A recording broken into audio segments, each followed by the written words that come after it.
Look, I want a golden doodle. And when I say I want a golden doodle, I really, really want a golden doodle. I mean, who doesn't? They are a mix between a golden retriever and a poodle. They have the loving quality of a golden retriever and the intelligence of a poodle. What is there more to ask of? I have been wanting a golden doodle since I was either 6 or 7, and now I finally have one. His name is Tucker, and there is nothing cuter in the world. He is so fluffy, playful, and he will just out of nowhere jump into the pool. Everyone in my family loves him now, but it didn't always start out that way. My parents wanted nothing, and I mean nothing, to do with a puppy. And but through years of begging, pleading, and apparently being a pest, I finally got one. You may be wondering how I accomplished this. The answer: rhetoric. Rhetoric is the art of writing where the writer feels the need to persuade or motivate particular audiences.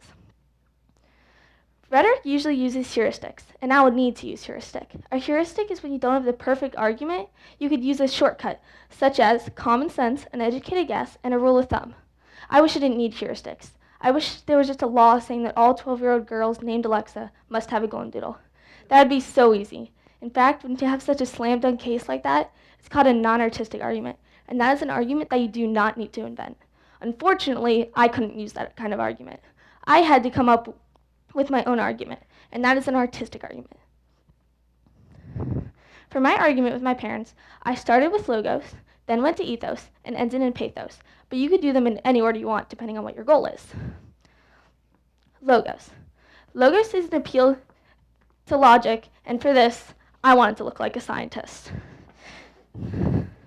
And use words like compelling evidence and statistically significant, while I threw facts at my mom like, Mom, dogs lower your blood pressure and regulate your heart rate during stressful situations. They also help children develop greater empathy, higher self-esteem, and participation in social and physical activities. And lastly, over 71 million American households alone own a dog.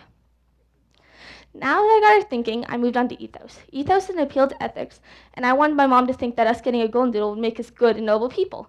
So I started rambling on, saying, Mom, most dogs end up in a rescue center, street, puppy mills, or worse, a kill shelter. And if we get a dog, that's one less dog in one of these bad places, and one less dog that has to lose his innocent little life.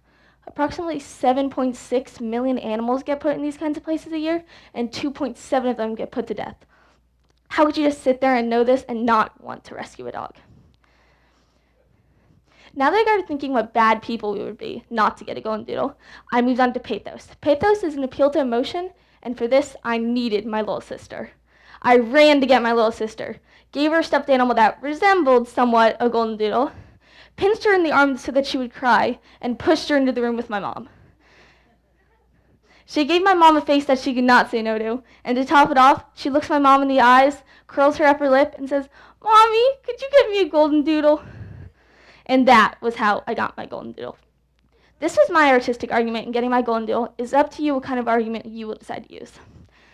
No matter the kind of argument you decide to use, it is very important to avoid fallacies. Fallacies are statements that may appear to be true, but are actually false and can break up a good rhetorical argument. Ironically, these were supplied by my mother, but these actually helped me. One fallacy that my mother came up with was called a slippery slope fallacy. And this is a conclusion that if A happens, then eventually XYZ will happen. And my mom came up with a doozy. She said that if we got a golden doodle, it'd be our gateway pet, and then the next year, we'd end up with a golden retriever, German shepherd, chihuahua, guinea pig, and 3 bunnies.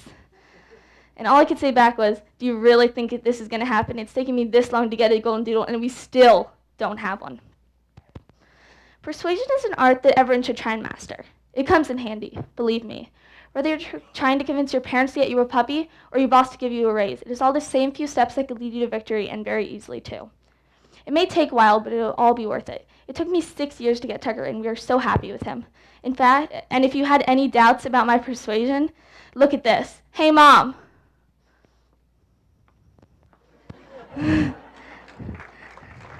Hi, Tucker. Thanks, Mom.